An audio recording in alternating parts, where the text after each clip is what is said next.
È già iniziata Juventus-Inter, anzi era iniziata già da qualche settimana, ma dopo Inter-Frosinone 2-0 siamo ufficialmente dentro la preparazione di questa super sfida molto pesante tra la prima e la seconda, non che servisse molto altro per accendere ulteriormente una rivalità già di per sé molto molto forte, una sfida che tradizionalmente per me assume un carico anche piuttosto simbolico, molto forte da questo punto di vista dentro le stagioni soprattutto dell'Inter. E allora Inter-Frosinone ci ha dato tante note positive, almeno dal mio punto di vista. È l'ennesima dimostrazione di forza di un Inter che sa vincere in tanti modi contro avversari anche molto diversi tra loro, si prende molto meritatamente la vetta di questa classifica con i primati praticamente in ogni tipo di classifica e di rendimento, ecco, che si può andare a valutare. Tutto bello, tutto molto positivo, giustissimo secondo me esaltare perché bisogna anche cavalcare l'entusiasmo per poter andare oltre i propri limiti. Tanti complimenti soprattutto a Simone Inzaghi che però adesso, lo metto in guardia, non deve commettere un grande errore, non deve cadere nella trappola di Allegri e della Juventus e credo che le dichiarazioni che fa mister Inzaghi dopo Inter-Frosinone vadano tenute d'occhio in questo senso, perché ho davvero paura che si cada in quella trappola lì e ne voglio parlare insieme a voi in questo nuovo episodio di oggi qui sul nostro canale. Ben ritrovati amiche ed amici passioni interisti, vi invito, se non l'avete ancora fatto, a lasciare un mi piace subito e ad iscrivervi al canale. Siamo veramente alle porte dei 60.000 iscritti, manca pochissimo, quindi mi raccomando iscrivetevi tutti e siamo vicinissimi ad un grande traguardo tutti insieme. E della partita abbiamo già parlato con dei contenuti a caldo pubblicati sui nostri canali dopo il fischio finale di Inter-Frosinone, quindi andremo poi ad approfondire ulteriormente nella diretta delle 19:30 con anche alcune annotazioni dal punto di vista tattico e non solo, per cui vi aspetto in diretta alle 19:30 per parlarne insieme. Mi voglio concentrare però con voi adesso in particolar modo sulle dichiarazioni di Simone Inzaghi perché secondo me ci danno il gancio poi per vivere insieme queste 2 settimane che ci porteranno a Juventus-Inter. Trovate tutte le dichiarazioni complete sul sito passioneinter.com. Io vi tiro fuori però un estratto dove si parla della corsa a scudetto, dove Inzaghi dice che diciamo non apprezza molto le griglie sui favoriti, le lascia fare a noi, ai giornalisti ed ai tifosi. C'è un passaggio però particolare che ho visto fatto molto discutere, ne stavamo parlando anche nel club di Passione Inter, dove dice, me lo sono appuntato, eccoci: "Sicuramente non siamo i più ricchi. 3 mercati con me abbiamo fatto utile di 120 milioni il primo anno, utile di 30 il secondo e quest'anno mercato a 0 malgrado la finale di Champions League." Diciamo, discorso abbastanza oggettivo di quello che è accaduto, negli ultimi 3 anni, anche se poi,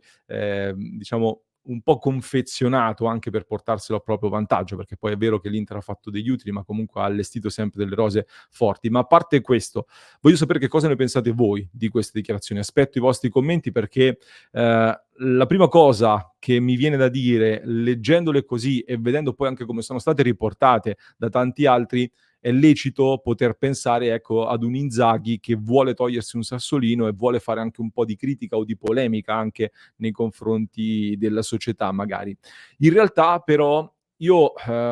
ascoltandolo e guardando anche le immagini dal video, appunto, di quando Inzaghi va a rispondere a questa domanda, ho avuto un'impressione diversa. Mi è sembrata, ecco, non tanto un attacco alla società con cui anzi direi che i rapporti, mi sembrano anche solidi, ecco, in questo momento. Mi è sembrata in realtà una risposta più che altro al tecnico della Juventus, a Massimiliano Allegri, perché Allegri nuovamente, per l'ennesima volta, dopo la vittoria sul Cagliari, è andato in TV a dire che l'Inter, poi ci mette dentro anche Milan e Napoli, però il riferimento all'Inter è sempre un po' marcato, secondo me, da parte di Allegri, e Allegri dice che l'Inter è la favorita per lo scudetto perché da anni è costruita per vincere lo scudetto. Ecco, in questo senso io capisco che Inzaghi voglia difendere e valorizzare il proprio lavoro, è assolutamente comprensibile perché anzi, a forza di dire che l'Inter è favorita o addirittura è obbligata a vincere lo scudetto, un discorso che tanti tifosi nerazzurri, da quello che leggo, fanno, io credo che ci sia anche il rischio che a forza di dire sempre questa cosa, poi nel caso in cui si dovesse vincere effettivamente lo scudetto si dirà: "Ecco, è stato fatto il minimo indispensabile." E invece non è assolutamente così, almeno secondo me.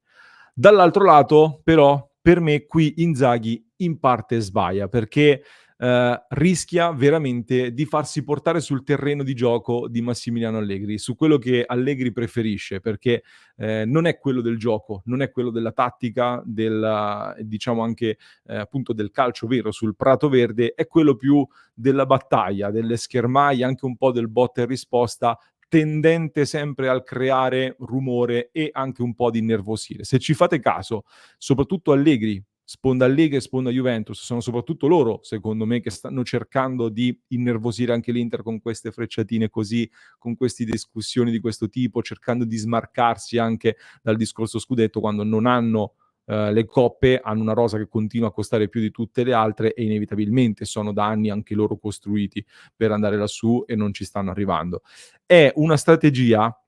che abbiamo visto anche di recente, se vi ricordate, perché Mourinho, Thiago Pinto e la Roma, prima di Inter-Roma, sul caso Lukaku, hanno fatto la stessa identica cosa, se vi ricordate bene. E cosa ha fatto l'Inter con la Roma?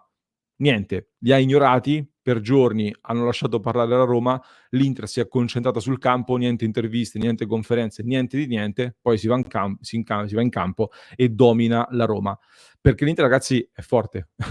La squadra, la rosa, la formazione, l'allenatore, l'Inter è molto forte e lo stiamo vedendo. Come rosa, magari come valori alla griglia di partenza all'inizio, visto che parlavamo di griglie, forse eravamo lì, almeno per me, con le altre. Però Inzaghi, rispetto ad Allegri, nei suoi 3 anni ha costruito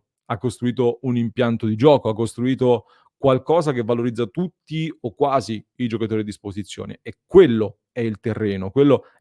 di Inzaghi, quello del gioco e del far parlare il campo.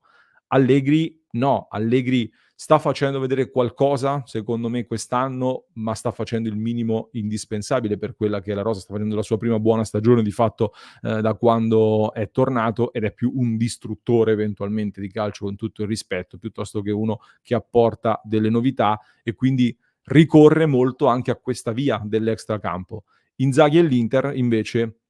non devono fare l'errore assolutamente di cadere in questa trappola, perché sul gioco oggi non c'è paragone per quello che si è visto fino ad ora. In partita secca può succedere di tutto, lo sappiamo, basta un episodio per far girare la partita da un'altra parte, ma per quello che si è visto fino ad oggi, se si gioca Juve-Inter 100 volte, probabilmente l'Inter ne vince 60, se non 70, per quanto abbiamo visto fino ad oggi, lo ripeto. E allora io dico giochiamocela lì, giochiamocela su quel terreno lì, perché quando poi con la Juve la vai a buttare sulla chiave più caratteriale, più emotiva, mettiamola in questo senso, io mi ricordo troppe sfide con la Juventus in cui avevi proprio la sensazione di un Inter che va in campo dicendo: "Ecco, tanto adesso succede qualcosa, tanto adesso, la Juve viene favorita in qualche modo, un episodio di fortuna e all'improvviso vanno in vantaggio", così. E con questa mentalità qui, tante volte la partita è diventata subito sporca, subito nervosa e poi l'ha vinta la Juventus, perché è il terreno su cui vogliono portarla loro. L'Inter oggi però è un'altra cosa e adesso bisogna dimostrarlo e adesso bisogna approfittare di queste 2 settimane che ci separano da Juventus-Inter per rimanere in silenzio, lavorare, recuperare bene anche altri elementi, come ad esempio Marco Arnautovic che finalmente si è rivisto e sarà un giocatore molto importante perché dovrà dimostrare da qui in avanti che non c'è bisogno di andare a prendere un altro attaccante e che Inzaghi può affidarsi anche a lui per fare delle rotazioni che sono assolutamente necessarie in attacco, così come sono state molto preziose anche negli altri reparti e in tutta la squadra. E quindi profilo basso, lavorare sul campo, presentiamoci a quella sfida nel migliore dei modi e quest'Inter ha tutto per poter vincere anche quella partita, consapevoli che